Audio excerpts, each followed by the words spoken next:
So in this section, all along we've been learning about returns. So we have talked about two different kinds of returns. Standard returns, which are called return delivery, and there is another type of return called return PO. And we know how to create either of these. Now, after we return goods, say with Amazon, we get a credit, right? We either get a money or we get a credit note. A credit note is as good as money because we can buy goods with a credit note. Now, this is all good. We return goods, we get money. But what happens if there is an issue in pricing that purchase order? Meaning, say the price of a purchase order is $1,000,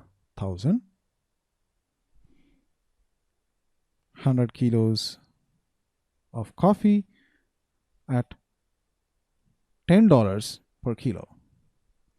Then you receive the goods for a quantity of 100, and then you do an invoice receipt for say $1,000 at $10 per kilo.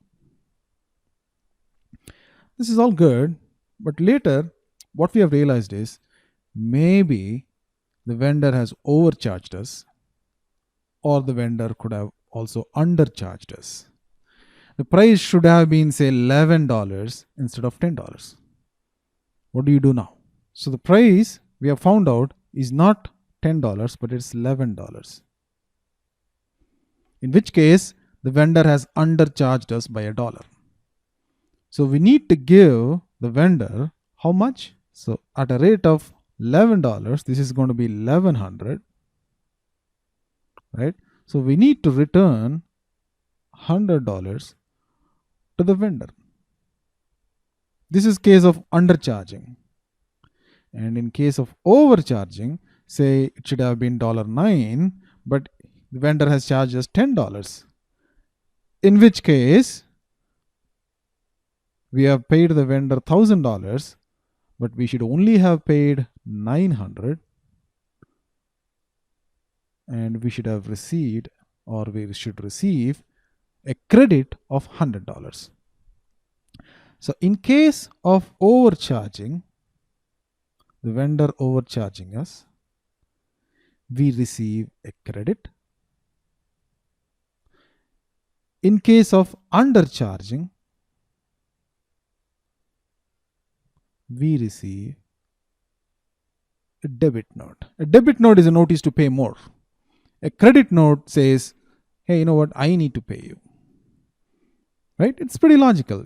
If the vendor overcharges you, you get a credit. If vendor undercharges you, you have to pay the money back. So again, let's start here. We'll create a PO. We'll do a goods receipt. We'll do an invoice receipt real quick.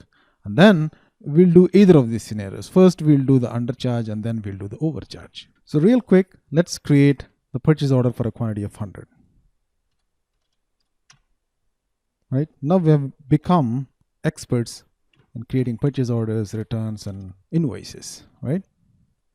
So at a price of $10, save, pick up the PO.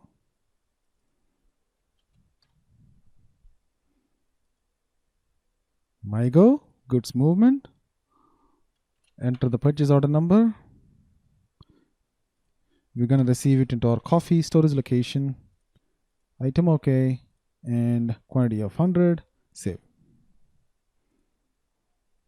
Enter an invoice. Put today's date in there. Enter the PO number and select invoice over here. So this is important. If you select a credit memo, you won't get the right amounts. And the amount is $1,000. Everything cool. Save it. So we have created this, right? So it doesn't take long. Really, it takes like 3 minutes to do these steps. Now we're going to create.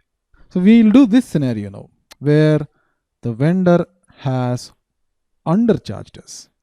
So instead of 11, which is the right price, he has charged us $10. So we need to give back $100. So how do you do that? So we know the PO number. go to Miro, and instead of invoice or credit memo, select subsequent debit. All right, put today's date in there and enter the PO number. So the quantity is 100 and the amount is 100. Okay, we are giving back $100 to the vendor. When you give back to the vendor, it's called a debit memo. When you get money from the vendor, it's called a credit memo, right? So subsequent debit is something that you do when there's no logistics involved. Here there is no logistics, right? We are not returning the goods, we are not taking in the goods. It's a pure financial transaction. Now you might have a question. Why do we select a quantity of 100? Because we are not doing a logistics transaction, right? So why do we select 100? Well, that 100 is used for tracking. So somewhere down the line, if somebody wants to know what is the amount that you're giving this credit for, just by looking at the debit memo, people will know that this is the quantity against which we are giving a debit of $100. Right? So quantity ties things together, and that's why we have a quantity there, although there is no logistics. The truck does not come pick up the goods, nothing like that. It's a pure financial transaction, but we still have the quantity there to tie things together from an accounting perspective. All right, so save it. And that's it. Now, all debit memos are typically blocked for payment. That's how SAP configures it by default. You can go release the document by double clicking it, go back, go to logistics, material management, logistics invoice verification, further processing, and released blocked invoice. Put your invoice number in there, hit execute, and select it and click release. And don't forget to save it. This document is released. Because we have to give money back to the vendor, right? Just so that nobody misuses it, by default, those kinds of documents go on a block.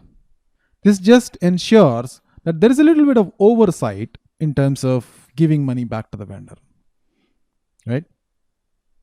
Now, we can also create a credit note. It's called as a subsequent credit instead of a subsequent debit. So it's a case of we undercharging the vendor. So the vendor says, hey, you know what? The price is not $10, it's $9. I've accidentally charged you $10. So I'm going to give you back a credit of $100. We are very happy to take it, right? The way to take it is with a subsequent credit. Put your PO number in there. The quantity of 100 comes up. And how much does the vendor needs to give us back? A quantity of 100. So put that in the amount here and click save. That's it. Now, if you go back to the purchase order and as usual to the purchase order history, you'll see all these transactions tied together to that purchase order. First, there was a goods receipt of 100. So we've asked for 100 kilos of coffee and that has been delivered. And then the vendor sent us an invoice for 100. So $1,000 is being paid to the vendor. And after that, we have realized that the vendor has undercharged us. So we created what's called as a subsequent debit. So you can just click on this document if you want to see the corresponding debits and credits. This is a credit for $100 and this is a debit for $100. A debit is marked as an invoice and a credit is marked as a credit memo. And these are all subsequent debits and credits log. So we got the goods receipt log here, we got the invoice receipt log here, and then we got the logs for subsequent credits and debits. So that's how you do subsequent credits. So this is called a subsequent debit. Debit is where we need to pay the vendor, and this is subsequent credit. Credit is where the vendor needs to pay us. Now, this has nothing to do with returns. Remember, you also get a credit memo when you do returns, right? But this is not a return. There's no logistics involved. There's no goods movement involved. It's a pure financial transaction where this credit memo is got because the vendor has overcharged us, right? We have got this debit memo from the vendor because the vendor has undercharged us. Now, let's summarize all the subsequent transactions that we have done with respect to the original P2P transactions. So, what have we done? We started with a PO, right? And that was for a quantity of 100, right? And the amount is 1000. 100 into 10, right? Then we have created a goods receipt again for a quantity of 100 and the amount is 1000. Invoice receipt for a quantity of 100, amount $1000. So this is the primary P2P transaction, right? Now after that, we have done a number of steps. The first step is, one of the steps is we could create a return delivery. So with respect to the goods receipt, we could do a return delivery, right? And we could also create a credit memo. So you do this step when you want to do returns, right? When you want to do returns, you do a return delivery and do a credit memo.